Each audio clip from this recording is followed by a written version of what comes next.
listening to the Top Music Guitar Podcast, the show for guitar teachers to learn about the craft of teaching great guitar lessons that students love. If you're looking to start or expand your studio and make guitar teaching your full-time dream job, you've come to the right place. Each week, you'll get to hear from some of the top guitar teachers from around the globe and get their best tips and experiences so you too can build your own dream studio. I'm your host, Michael, and I've founded one of the top guitar schools in Australia, written a best-selling curriculum, and I mentor guitar teachers. I'm excited to share my expertise with you and the wisdom of all the experts we interview. Make sure to subscribe so you don't miss any future episodes. Let's get into it.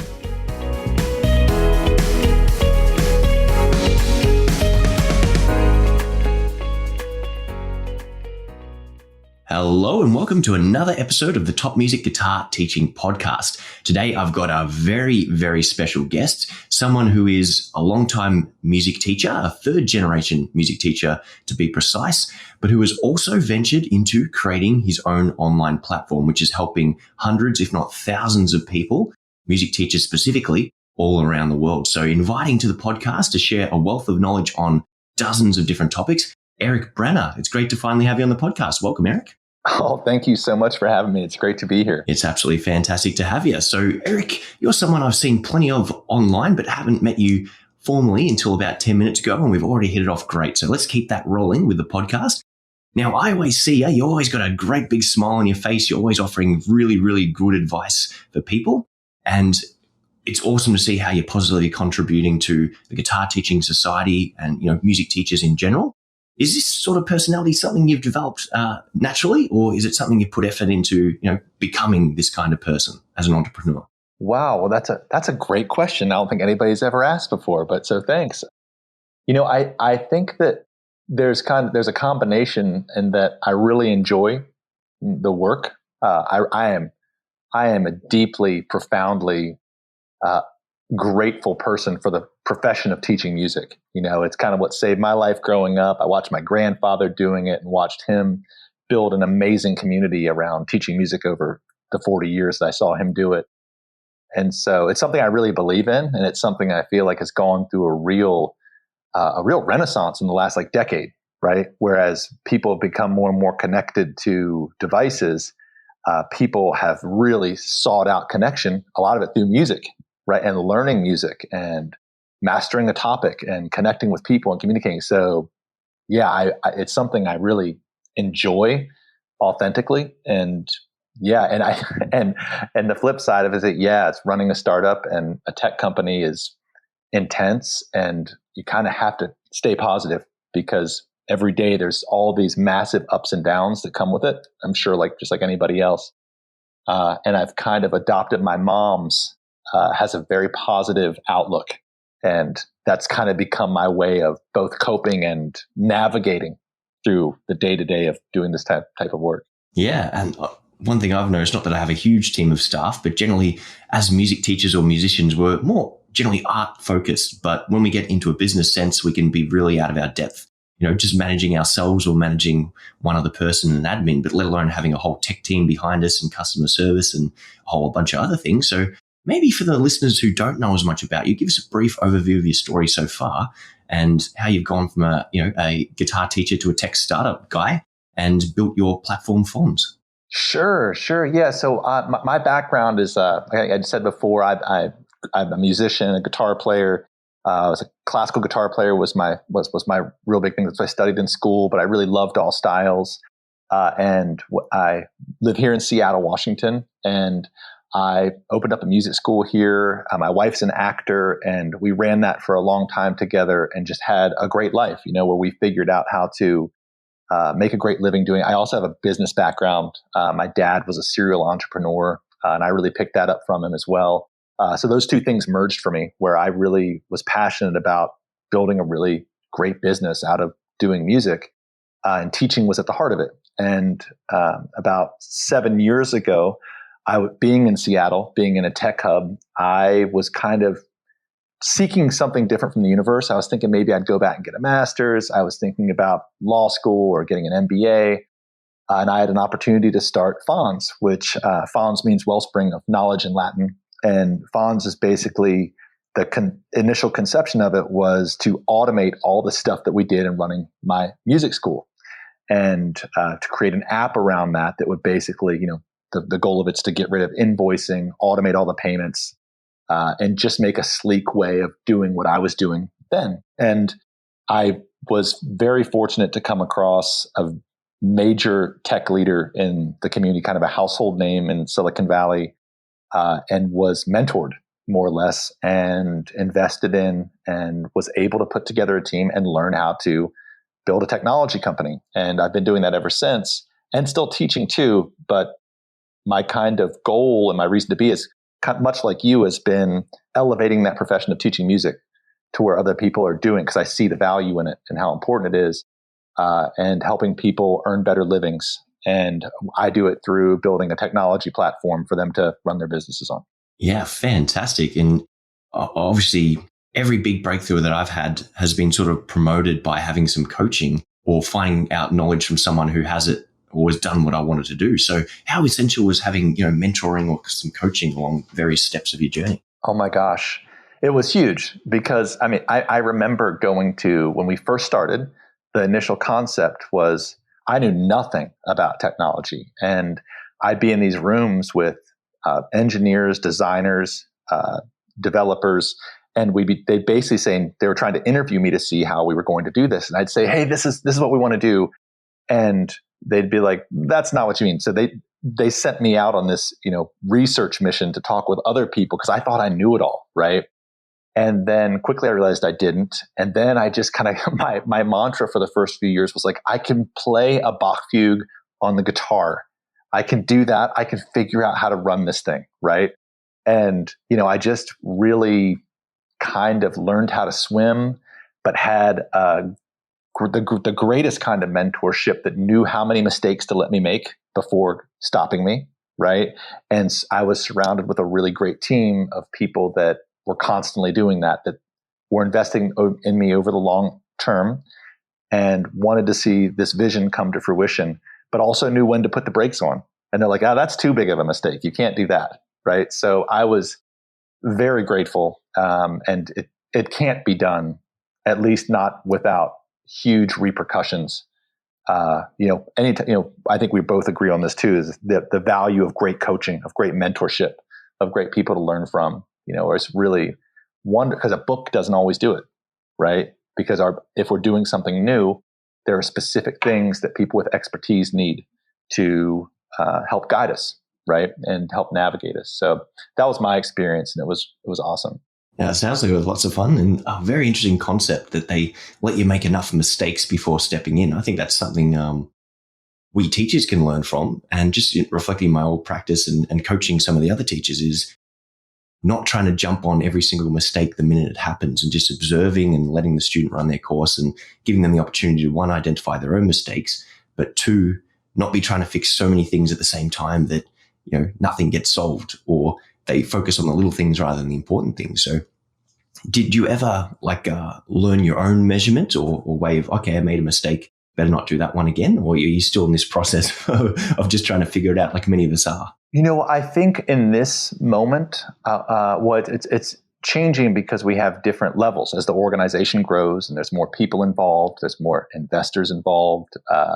The fundamentals are the same though. It's like being in a band, right? You have to take really good care of the people that you're working with, make sure you're all sharing the same vision. And that's whether it's you're by yourself or in a large organization of people. Yeah, I heard a really great quote the other week. My sons are really, really into basketball. And I heard a coach say something. It was like, you have 1,000 mistakes to make, maybe 1,000,000 mistakes to make. Just go out and make as many as you can. And I thought it was I heard that and I was like, it's such a great way to teach kids to be like, yeah, like you're saying, go make some mistakes, figure it out, get it done.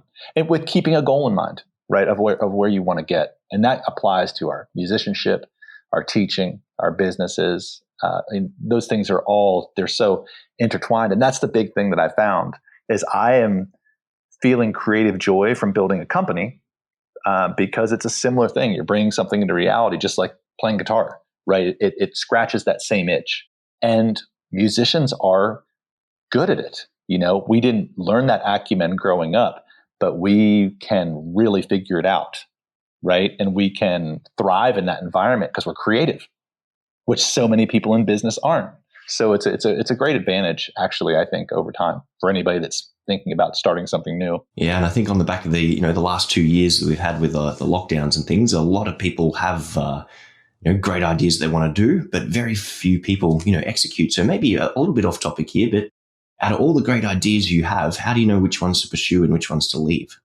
That's an art form, right? Editing. I recently read a thing that out of all the people that use the internet, like 0.01% create anything, right? Now you and I are musicians, and we probably see all of our friends creating content, putting up YouTube videos or doing something on TikTok. But that's because we're hanging out with creators, right? And the reality is that most people are not using the internet to create, they're using it to consume. And it's an important thing, especially if you hang out with a bunch of creators. So focus and editing, they're huge skills to learn, but they come after just doing, right? And I think the step one is just getting in the habit of doing. Like if you're a guitar teacher and you're going to start putting up, instructional videos, it's like put one up every week on the schedule. And then, Seth Godin had this great thing. I think it was in you may have heard this, is he was doing a symposium with Juilliard students, right? Have you heard this No, 100-day challenge? No. So Seth Godin, who is somebody who I definitely was influenced by his marketing ideas, was talking to these Juilliard grads about saying, hey, what I want you to do is you're going to put up a video every day for 100 days, right? It doesn't matter what it is, but every day you're going to post something. And what's going to happen is the challenge was after 30 days, you start to see what works, right? You're like, oh my gosh, I thought this great performance was going to really get a lot of engagement. No one cared. But I did this weird thing about how to put rosin on my violin strings, and I got like 10,000 views on it, right? And so our path becomes defined by first doing and then observing what the market is interested in, what the people you're trying to reach, who engages with it. And then you hone in on what's working. And then we kind of have an authentic, organic pathway that's created. Because I do see a lot of people creating content and that nobody's consuming, right? And I'm like, oh man, it's great. But if you look at this one thing you did here, this had a lot of legs and people were stoked on it. Maybe you should lean into that.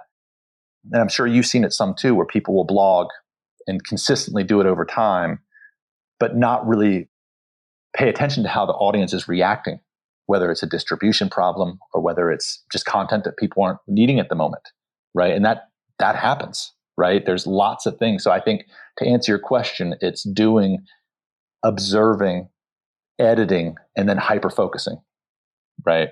Wow. I hope all of our listeners are writing some of those things down, because there's just such profound wisdom. And obviously Seth Godin is a marketing genius.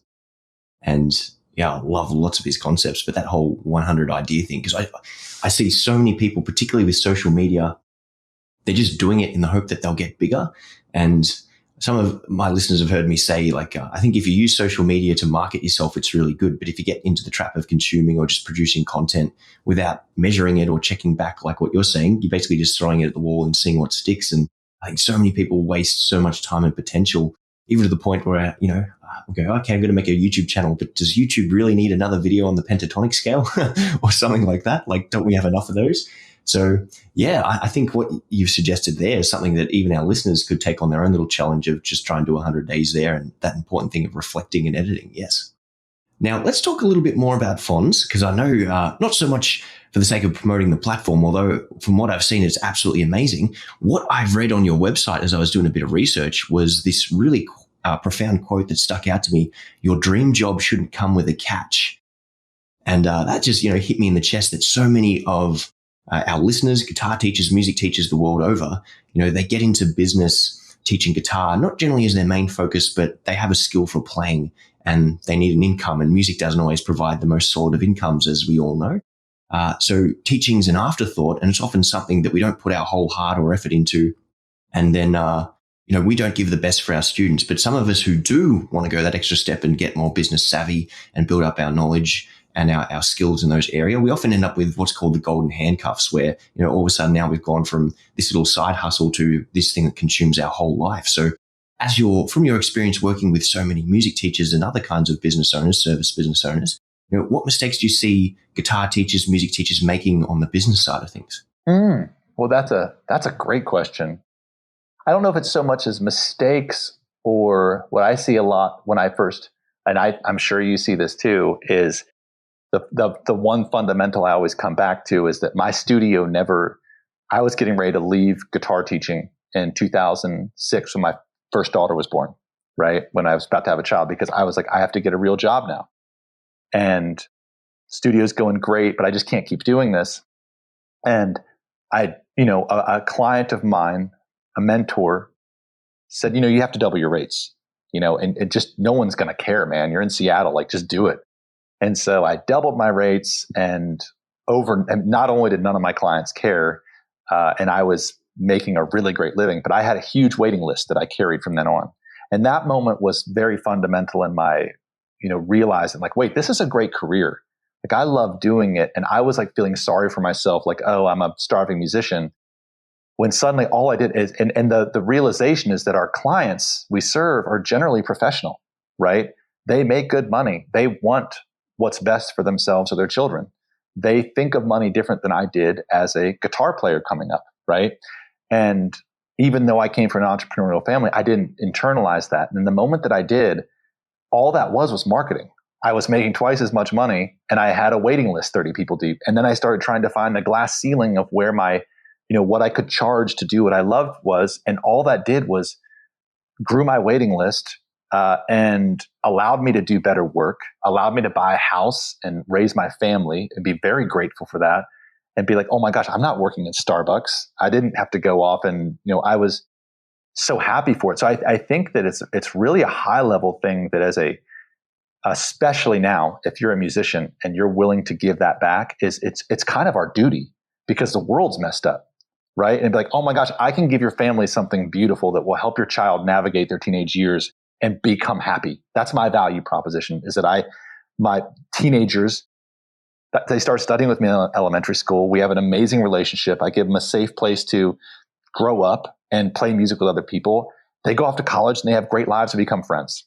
I teach their kids. We're at that point now. And that's awesome. And people want to pay for that. So I think it's almost less business and more just understanding how valuable now and for the next decade, we know this career path is, right? We're the people kind of holding people together, helping them get through, giving them something to live for, and it has immense value. And they want to pay for it. They prefer to have what's they think to be high quality, people that are engaged, and they're, so it's a real winning virtuous cycle, right? An artist gets to make a great living. A parent sees their child thriving. They tell all their friends that their child is thriving. All their friends try to get in the studio. You raise your rates, and it just kind of keeps going around in a really authentic, cool way. So, and anybody that's into music, that's put their heart and soul into it, that cares about other people, that works for them. And that's not every musician, but it's most of them. It's a great calling. Yeah, 100%. And the fact that we can have such a big impact on not just the lives of our students, but on, as you've alluded to, the fact that when they have kids, if they've got these fond memories, this great relationship, then you're going to be first in line to impact, the next generation and carry that on and have such a huge impact on your community, which is absolutely amazing. And we as music teachers, we often, neglect that. And I don't know about in America, but here in Australia, like if you're a musician, you generally frowned upon for any sort of career choice in here. And, if you go back thousands of years, the role of the musician within the court or within the community, in some communities, is absolutely sacred. And I think, we're a little bit out of touch with that, despite the fact that music makes up, a huge part of people's identity. And it is a shame that in the current climate, music teaching is looked down upon as a profession, or that the fact that music itself is often very taken for granted or devalued. But for those of you, for those listeners who do want to raise their prices but are a little bit worried about it, do you have any tips or advice on how you sort of navigated the whole situation? My tip is not to worry about it, because I've literally spoken about this. I've seen thousands of people do it, right? I've talked thousands of people at this point through this idea, and it works 100% of the time, right? And so it's the reality. If you value yourself, if you do great work, if you ask your community to support you, they're going to do it, and you're just going to attract more people, right? And it doesn't ever not work. It always works. So I would say be bold. If you're nervous, the thing to do is you do it with just new clients, right? Like say you're charging $50 a lesson and you're going to say, I'm going to go to 100 a lesson, whatever. And if you're terrified of losing that base you have, you just say, okay, I'm doing it for new students. I'm going to 100 because I have to do this.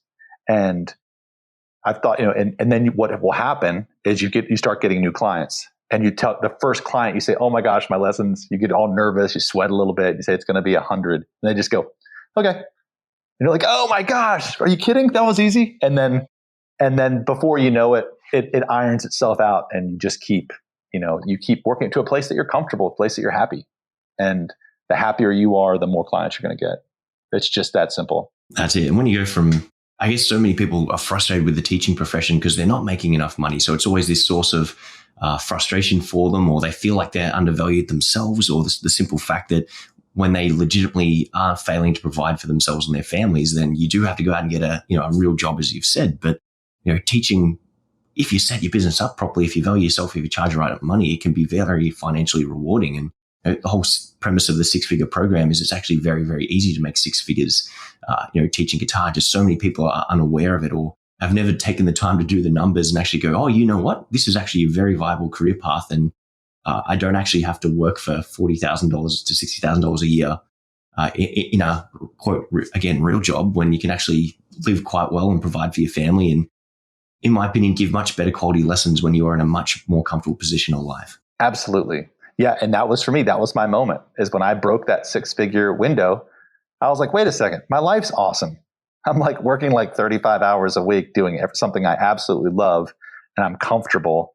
And, we're musicians. There's an income quilt where you can still do gigs, you can do your recordings, but they don't define you or they don't hold you back. You can be an artist, right?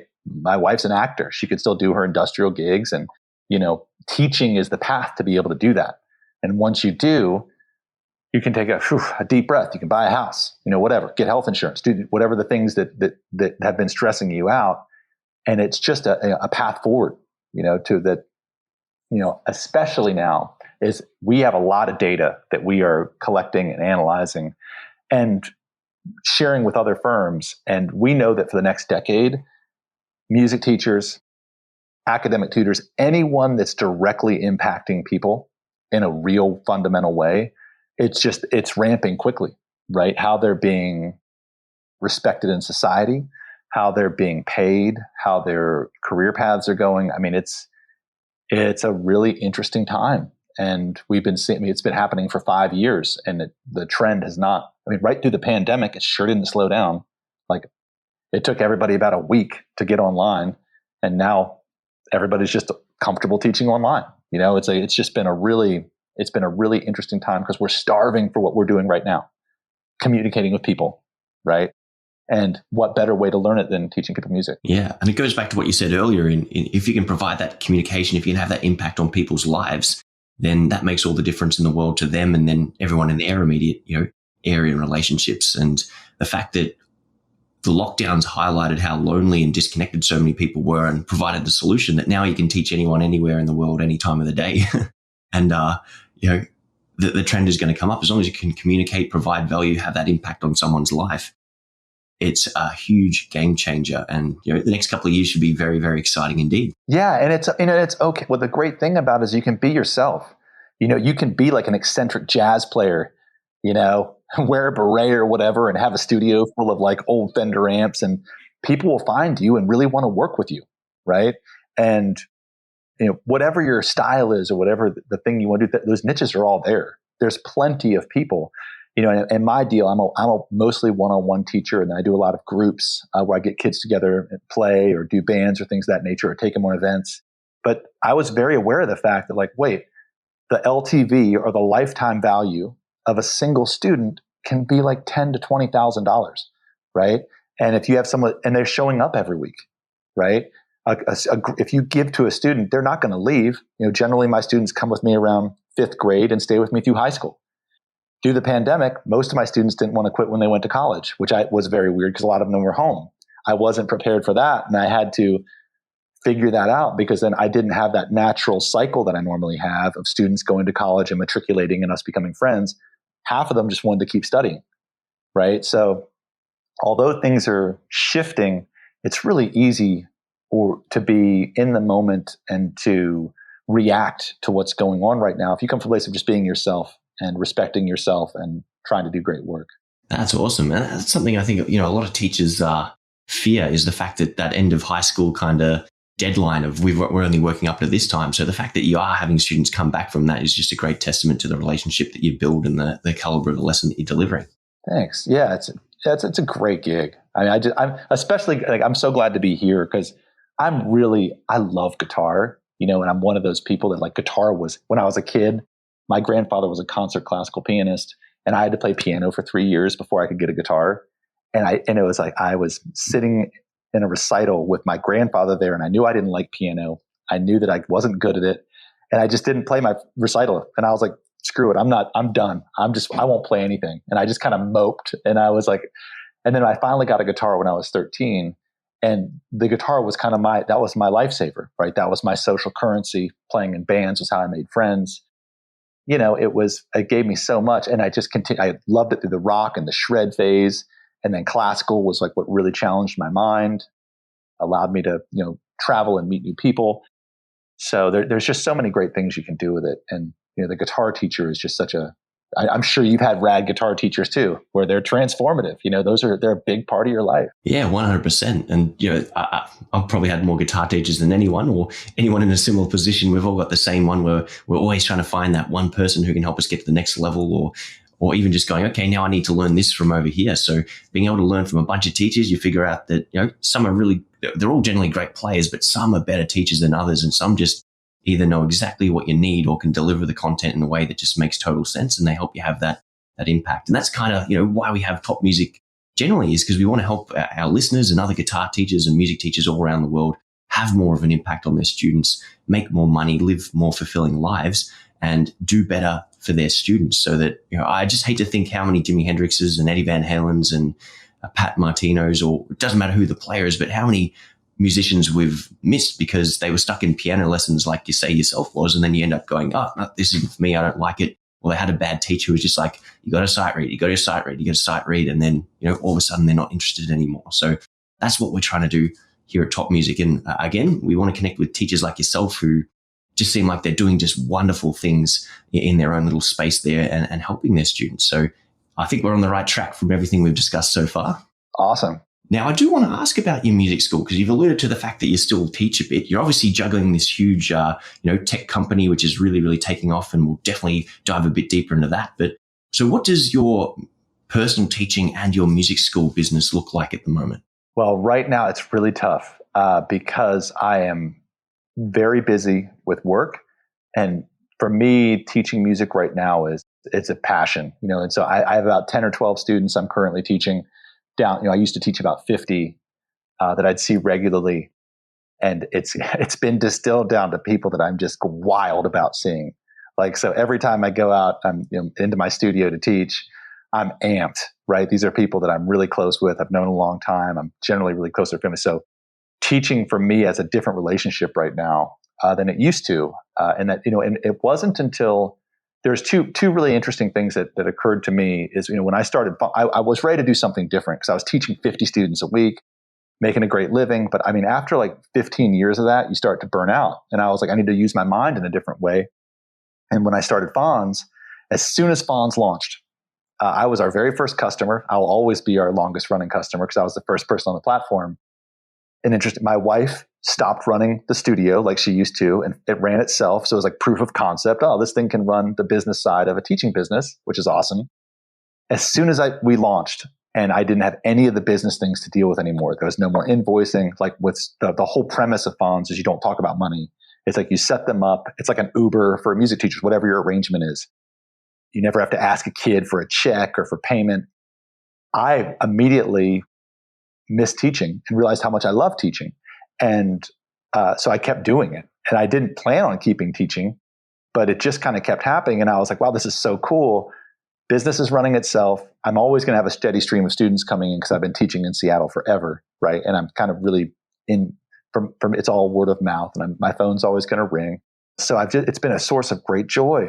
And my best friend, the other piece to it, he married the granddaughter. I'm not sure if you're familiar with the Curtis School of Music, but the Curtis School of Music is it's like the greatest classical music school arguably in the world. It's free. It's in Philadelphia. And anyway, he married the granddaughter of the founding cellist at Curtis. And anyway, he taught until, his name was Orlando Cole. He was teaching at the Curtis School of Music until well past his 100th year of living. And I got to meet this guy at their wedding, and his spirit blew me away. And I was like, he was in his 90s, still on the faculty. People would go to his apartment, study. And the joy, and I was like, that's what I want to do. I want to teach forever, as long as I can, because if you've been doing it a long time and you see the impact of how it changes people's lives, and it really is cumulative over the years. Right. And so those two things really inspired me, and they still do, which is, it's something you can do till you drop over. Right. And you should want to. That's it. I think the really profound message there is just saying it's something you should want to do. If you're not into the teaching, try a few things. I'm sure doubling the money and the income you're going to get is going to make it a lot more enjoyable. But you got to be able to love what you do, no matter what it is. And patience. Yeah, right. And I just can't believe someone was teaching over 100 years old. That's just, my mind, sorry, to distract from the podcast, is just like trying to contemplate like the lifetime of knowledge they must accumulate and all the wonderful stories that they see and the huge family tree. I saw like a funny meme of it was like a bit of a joke about someone seeing a therapist and telling their client about their therapist sees a therapist. So that's their grand therapist. And I was like, you know what? Now that I have Guitar Ninjas and I'm doing the 6-figure program, it's like I teach the teachers and they teach other people. So I'm like the grand teacher. And I was just trying to do the math in my head of how many people he could have influenced over 100 years, how many generations of people. Right. Yeah.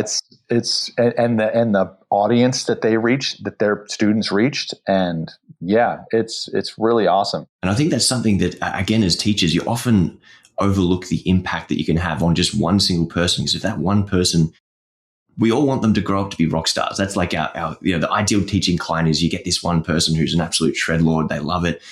And they go up and become the next shredlord. And you can tell from the moment they walk in that they're motivated and they want it.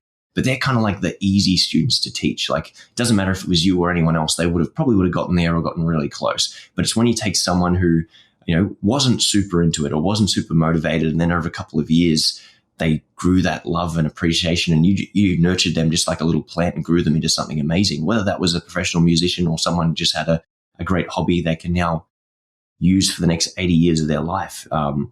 We don't want to forget or overlook that impact we can have on one single person. Absolutely. And what about, for me, I think now my students are really into like the fact that I'm running a tech company, and like my former students are all checking in because a lot of them work in tech now. We talk about it all the time. And it's like we discuss the ideas of the fundamentals that we use to study music, how we, break things into smaller pieces, slow problems down, repetition, right? How we learned guitar is how we tackle life, right? And then it's like it brings the whole thing together that music is life, and that how we learn music is life, and those lessons can be applied to anything. And I think that's something that is a big part of what I try to teach.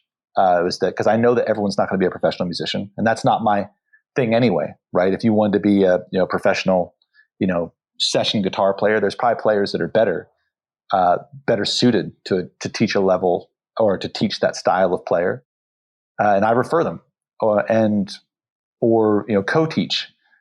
But the fundamentals that we learn are lifelong and can apply to anybody, right? Regardless of talent level or ability.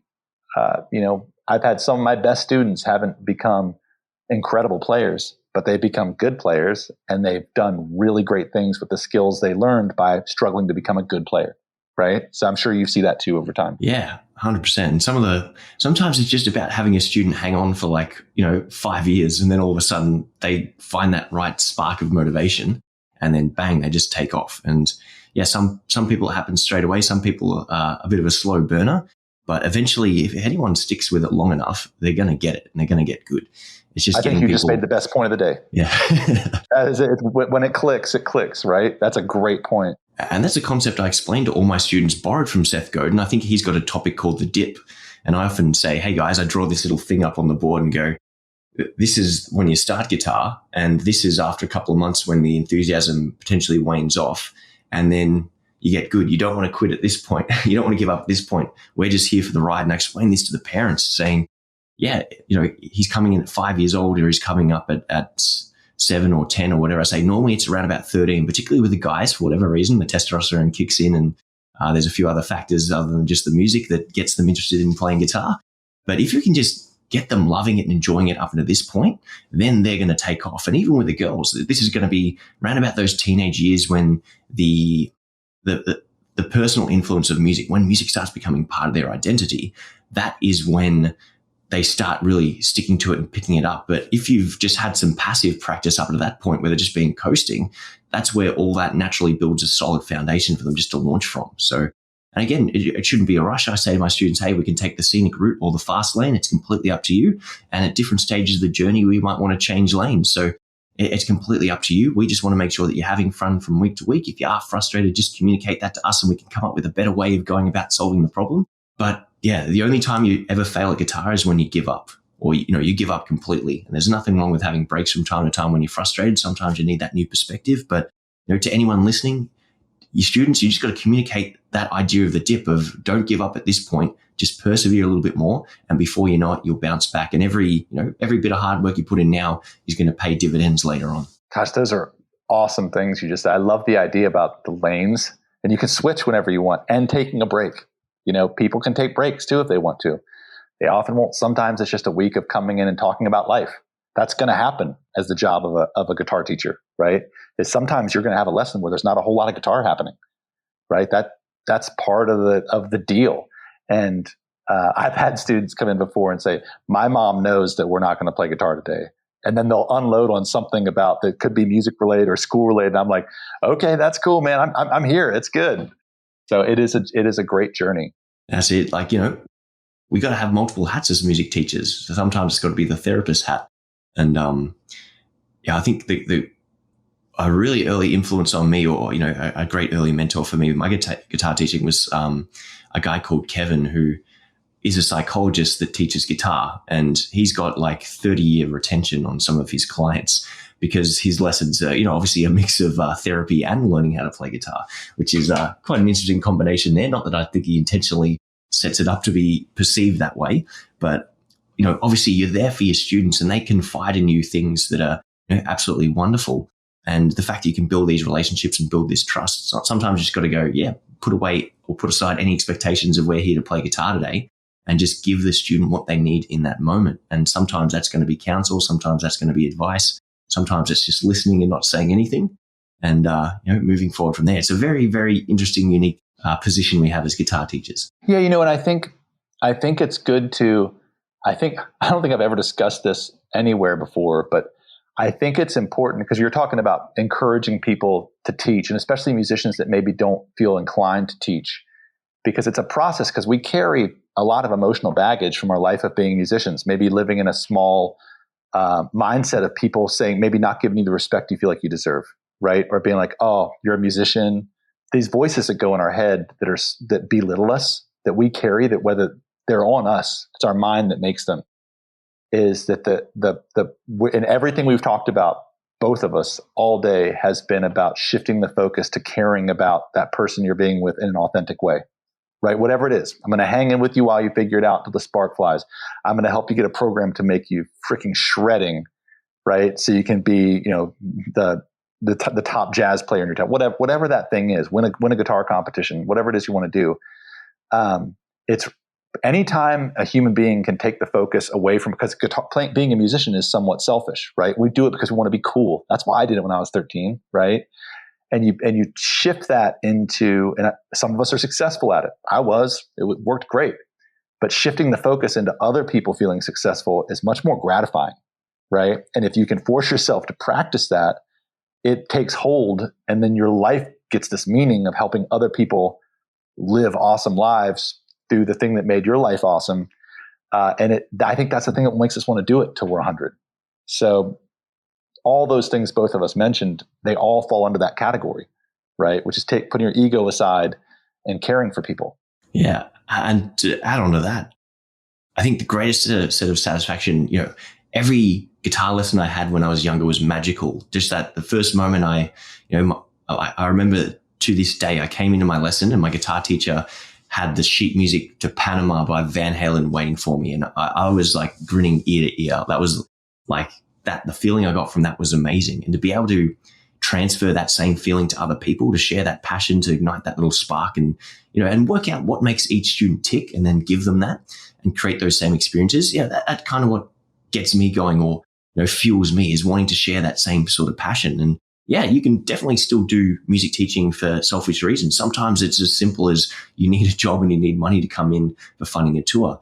But hopefully you can transcend beyond that and see the impact. Again, that seems to be another word we've been using quite a lot in this conversation is, again, not to take for granted the impact you can have on people's lives and how if you transfer that mentality from me to giving to other people, it makes a huge difference. And I've heard dozens of gurus say similar things along the lines, but, he who helps the other people get what they want gets everything that they want or things like that. The more people you help get what they want, the more, money you're going to have come in or the better your reputation will get. So yeah, it's almost like if you are selfish, the best thing you can do is go out and help other people because it's going to come back to you tenfold. It's a selfish act in the end. Because it all reciprocates. That's awesome. 100%. Now you have mentioned Fons a couple of times and let's talk a little bit about Fons. So you've mentioned that you created it. What is Fons and what do differently to all the other platforms out there that music teachers might be considering or already using? Well, I'll just be really brief. Basically Fons is what we try to do is we try to understand the psychology of music teachers, which is a lot of them are not super comfortable on the idea of business. So the point was to build a really powerful business tool that understood that, and that also understood that their clients do understand a lot about business, right? So the goal is to create a way for you to get paid as simply as possible in an automated way, where you set your clients up once, create an agreement with them, and you can do it multiple different ways, all of which eliminate invoicing. We realize that invoicing is like the number one thing that is a time sink that causes late payments. We eliminate all that by automating payments. You create a secure connection. You can, for a touring musician, and this is what I do right now, is it's like an Uber. A student shows up for a lesson, or say a student has a lesson tomorrow at 3. They get a text message with a link to the Zoom link if it's going to be in person or online, with a reminder outside of the cancellation window. So Fons plays the bad cop. Fons automates all the cancellation policies. And when that lesson's over, their card gets billed, just like an Uber, right? And that's really powerful. We also use like a subscription base or a tuition style model, again, eliminating invoicing, all automated. And then we actually borrowed this it was actually a teaching guru from a couple years ago named Tim Gwilly. And we also see it in a lot of gyms, which is prepaid packages of appointments that automatically recur. So we basically automate any billing model that can eliminate invoicing, be totally automated, apply an automated cancellation policy, and create a nice communication between the clients, which is the students or the parents, and the teacher. And so, our big value proposition is that we kind of cut out 90 to 95% of the admin tasks of what it would take to run a music school, right? My wife used to spend 8 to 20 hours a week running our school. And that the very basic function of the app, I did it myself in like 25 minutes a week, right? So there was that. The other piece to it is that we did learn that, and most schools that we go into now, like it or not, have thousands of dollars of unpaid invoices. Happens over time. Good clients go through a divorce. I have $0 in unpaid invoices because the system automatically will remind people that their credit card declined or that the payment didn't go through for whatever reason. So the goal of Fons is to make scheduling and payments of a business very simple and to remove business from the lesson. Because I used to hate a parent coming into a lesson at the end of a lesson and me having to say, with the kids sitting there, like, oh, you know what? You forgot to pay me for the month. Did you get the invoice? It just felt so lame. And for me, Fons was about removing money from the lesson, right? And creating something very professional and very simple. And that's what makes us different, right? Is that we don't do a lot, like we don't have a learning library, or we're not about, because we know teachers are going to have their methods that are really good, right? You have your way to teach. this is a way to streamline, automate the business and say, okay, great. This school came in and 2 months after adopting and automating, they're making 27% more, right? And on average, a school will make between 18 to 25% more just by automating all their payment and eliminating invoicing. So that's probably more information you need, but that's kind of the overview of what Fons does. Yeah, it sounds absolutely terrific. I hope a couple of listeners are salivating about the idea of that and breathing a huge sigh of relief of never having to invoice again. And I can attest to the fact that probably if I had to put in my top 3, most effective things that allowed me to have growth, going to an automated pay system was hands down one of the most important ones, because not only did it take a whole bunch of manual labor of having to go through and invoice and all that, just all the headaches disappeared overnight, got rid of all the pain in the bum clients who, were always late on payments because they basically said, I don't want to do that. And he said, all right, well, you don't have to anymore. See you later. And that opens up spots for, clients who value you and your time and your knowledge. But the fact you didn't have to have any of those hard conversations, say, hey, little Jimmy, mum's late on payment for the 3rd week in a row. Looks like you're not going to have your lesson next week unless you can fix that. You don't have to be the bad guy. Like you said, it takes away, it becomes the bad cop for you and gives you that separation of business and lessons and just lets you focus on there. So again, for any of the listeners at home, if you're not on automated sort of payment systems, you definitely got to get on those. And sounds like Fons is a great little platform to get not just that, but a whole bunch of other things taken care of for you. Yeah, and again, like you said, it doesn't matter any way that you can automate, because I know that a lot of guitar teachers I talk with, especially the ones you were talking about that are like making 30 or 40 grand or whatever and trying to figure it out and haven't quite got to where they want to get with it yet, or they're on their journey. And they're like, I can't, the credit card payments. And it's like, because when we first started, I didn't want to do credit card payments either. This was 7 years ago. But the engineers and the data scientists that we were talking to they're like, Branner, that's the best expense you'll ever have in your business. Like, all the credit card companies are going to charge you a fee. That's life. But it gives security to your customer, peace of mind to your customer, and it allows you to make so much more and not have to do anything, right? So it's like that is a huge mind shift when we're saying, I'm going to run a real business. I'm not going to try to have half my students pay me cash so I can avoid that thing. I'm just going to do it. I'm going to automate it and grow it and create a real business and accept what it takes to do that. That's like what you said. It is the singular piece to going from making $30,000 a year teaching guitar to making 120, right? As soon as you make that switch, you've set yourself up to succeed. And before that, you get stuck in this kind of rut, right? And it's, I've seen that hundreds of times too. And it's hard to break because it's like how a lot of our guitar teachers worked, right? Growing up. So it's just different. Yeah, and you never, it's like the number one rule is never make it hard for people to give you money. Just make it as easy as possible. Obviously, how many users, if you can disclose that value, or a rough ballpark of how many people are on your team, was probably the direction I was going to head in terms of working at Fons right now? Well, it's really variable. I think we just reached our $30 million of transaction. $30 million of transactions that music teachers have put through the system, which is we're really excited about. And it's growing exponentially every quarter. So we're really excited about that. And our team, we had 15 people working on the platform. We started building it. And after we built, and again, this was we were very lucky to have a very excellent technical staff to build the platform. And that's something that I'll just be forever grateful for.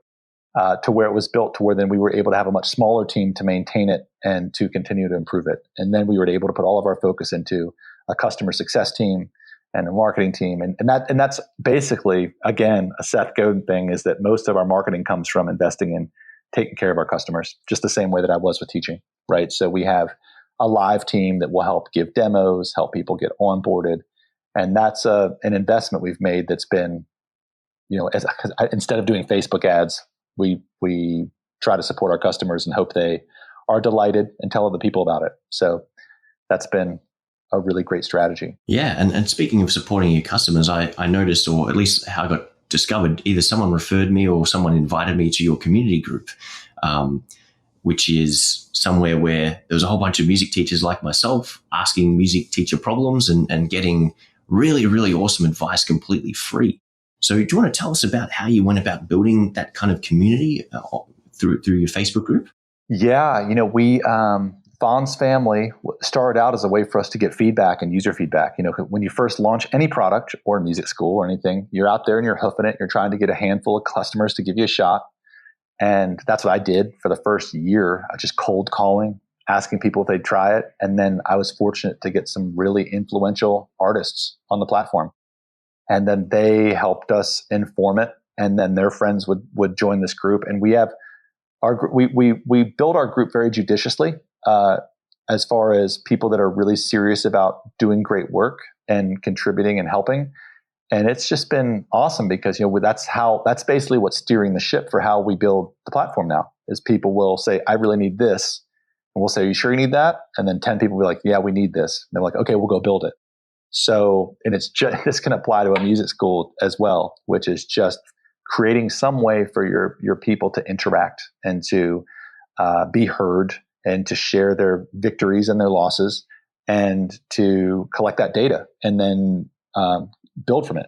And I mean, it's a really great recommendation for anybody that's teaching, right? Is to create a way to bring your students together for like a weekly jam, maybe. That could be your group, or you could have a Facebook group for them, to some way to build community. 100%. And did you have to go through any sort of development? We kind of mentioned the fact you had a bit of mentoring earlier on in the call, but as you transition from being a solo guitar teacher to now running a team, what sort of development in your own mindset and practices and actions did you have to go through? Well, I haven't slept much in the last, honestly, I've always been a grinder. I was really into practicing 4 to 7 hours a day. I grew up in the shred era. It's like, I'm wired that way.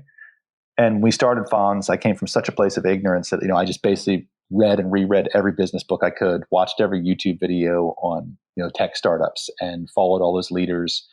So, a third of my first 4 years of building the company was just self-study, right? And I'm a good learner. Like, we're good learners from learning how to play music. So there was a lot of that. And then there was a lot of just mentorship of people that were, as we were building, people that we worked with and people that we hired that would come in to help us at critical moments, right? And to guide me, whether it be a legal team or our lawyers or our finance team, or just someone who's like a really great consultant to come in to help with launching a new product. Fantastic. And yeah, I love the fact that if you can transfer that that grind kind of personality from your guitar playing to the next venture. And that was something which was really easy for me, which I found out was all I did was replace. And sadly, I definitely don't practice guitar as much as I would like to, or I definitely used to. But it was just like replacing that addiction for guitar and that desire to be the best guitar player I could be, to be the best music school owner or guitar business guy that I could be. And it was an easy transition. And the fact that you said, if you can, you're already good at learning from learning guitar. You just got to swap in or substitute in the new thing and just go through all the same processes. As you said earlier, 20 minutes ago, guitar is life and we're teaching life, and probably taking some of our own lessons and then using that advice that we give our students for ourselves in whatever venture we do, we can get through. So in terms of the growth of Fons, it looks like it's really, really taking off. Do you have any advice for people with their music schools if they want to experience massive growth in their music school or they want to get to that next level? What are some things that they should be doing? I think it's really situational, but I think it always comes down to fundamentals, which is keeping a long-term or a long-tail philosophy of doing great work and making sure everybody has a tight vision for doing great work, being caring for other people, finding your niche. But I really think focus is huge.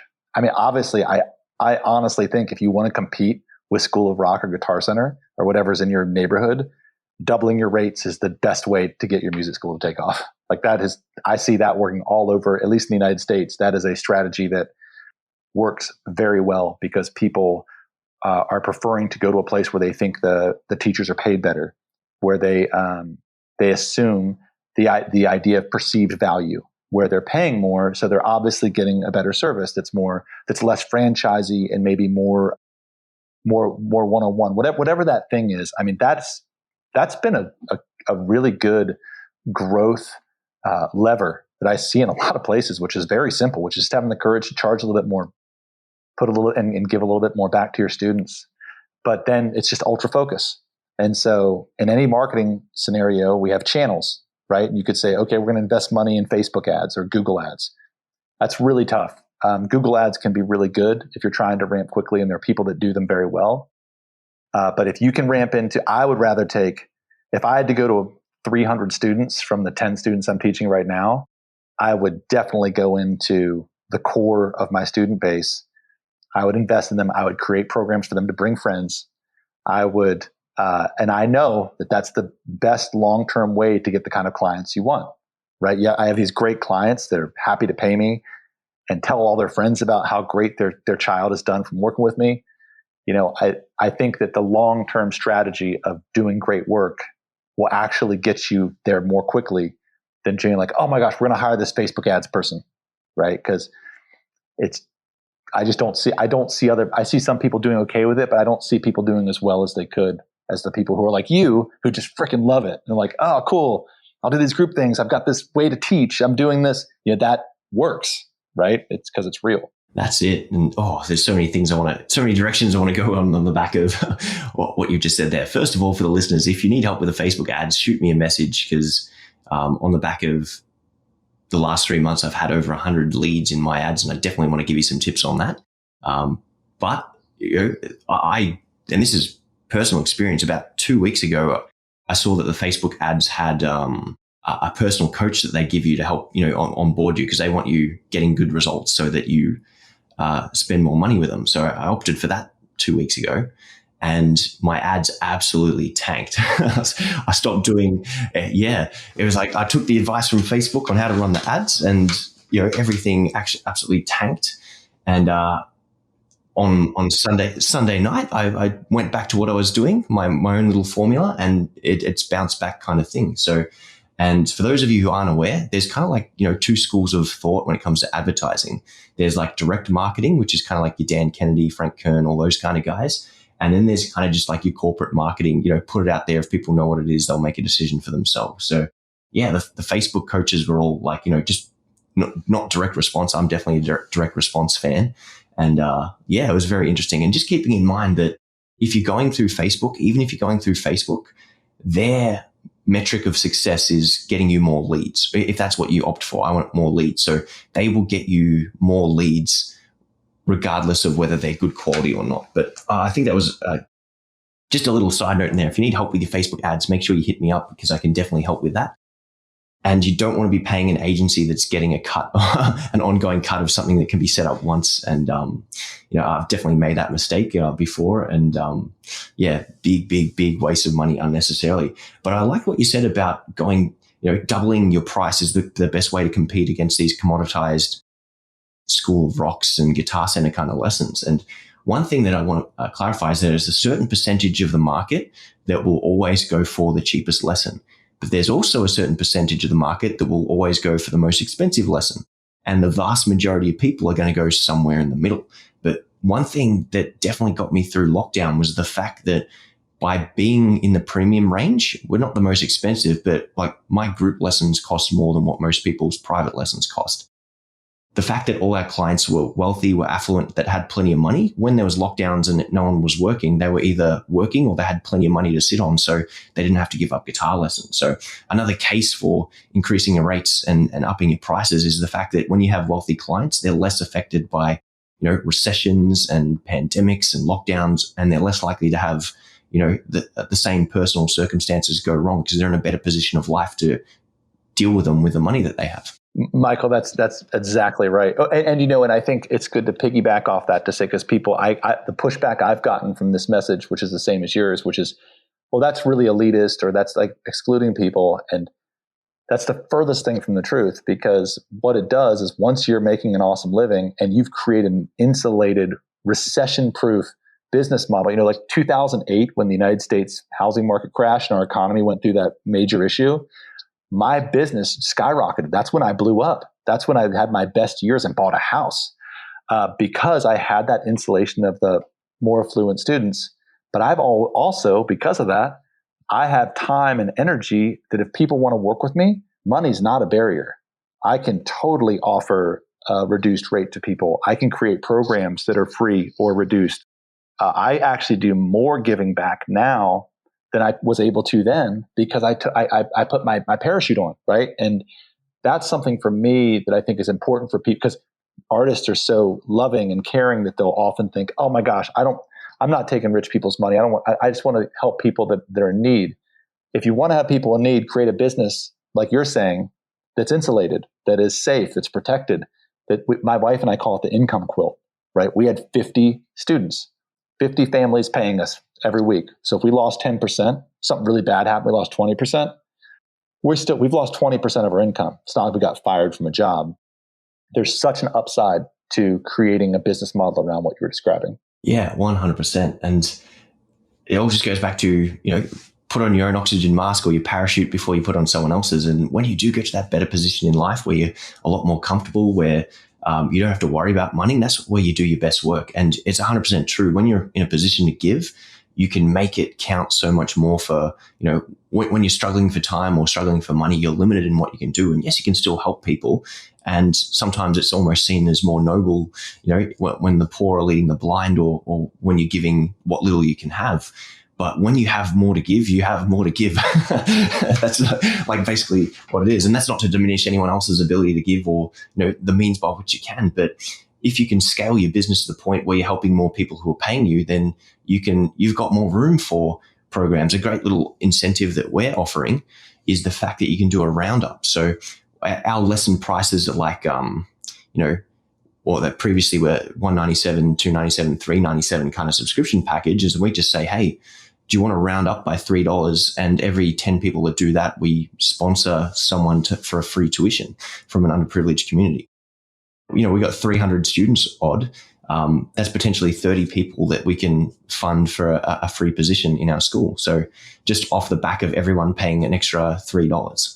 So a super simple incentive that you can make happen for the sake of, hey, do you just want to do a roundup? And I just got the idea from, the supermarkets. Hey, do you want to round up this change and donate it to charity? It's like, oh, why don't we do that with our subscription and actually generally help some people that would otherwise not want to do that? Now, the more people I have paying me, the better that scales and the more people I can help. It's just a simple mathematical equation there. That's awesome. Now, we are getting near the end of this one here. So the last little question I want to ask you there, Eric, or the second last one before we do our wind-up question, is you mentioned making a lot of mistakes a little bit earlier, and sometimes even the mentor letting you make a certain number before you moved on.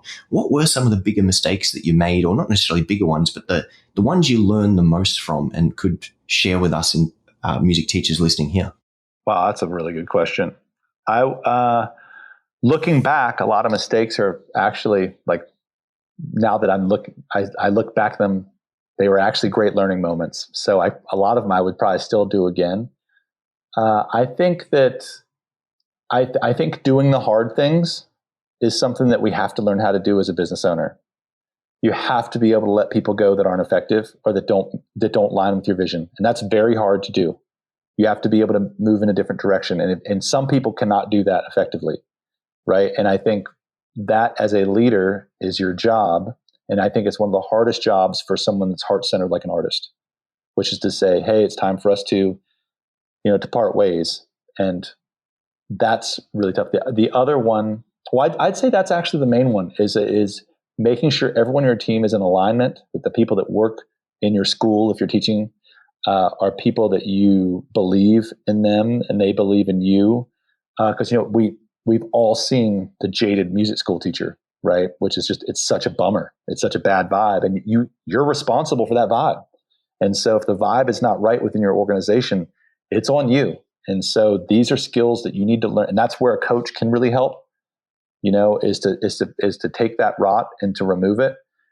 It's also in your person. If you're going through a hard thing and being negative, you need help to stay positive, to put that smile on your face. You're a business owner. You've got to do the hard stuff. You got to eat the frog, as they say. So I would say that's the big one, is trying to put those things off. Fantastic. And if you could impart one final piece of wisdom upon our listeners, what would that be?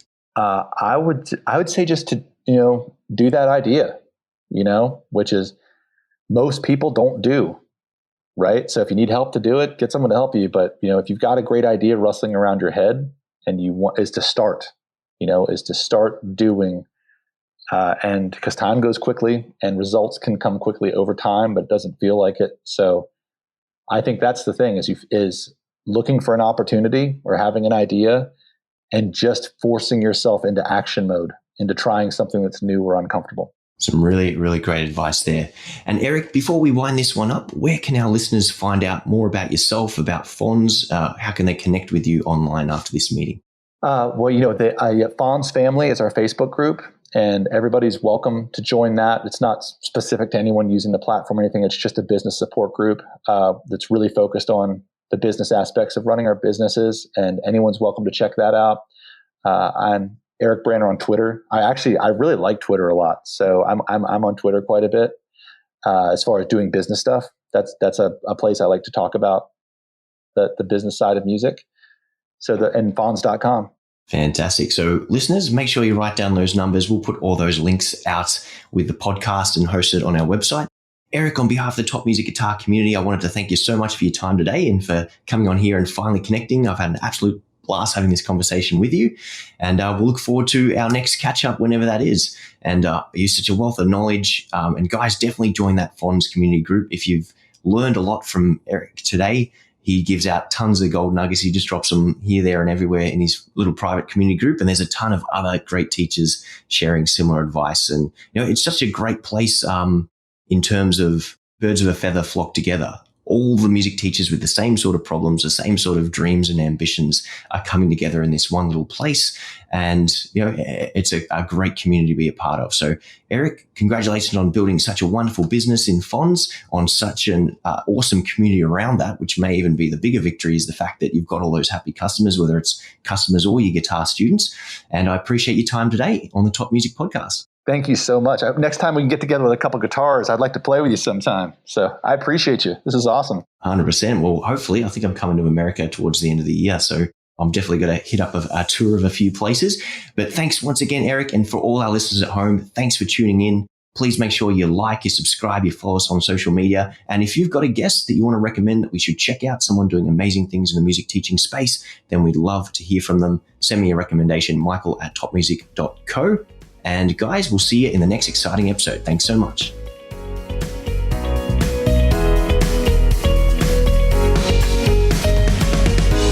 If you enjoy this show and want to hear more of our work, be sure to subscribe to this podcast. For links and resources mentioned in this episode, including a free ebook on how to find more guitar students, visit us at www.topmusic.co/guitar or check out the show notes. And lastly, thanks again for listening, and we'll see you in the next episode.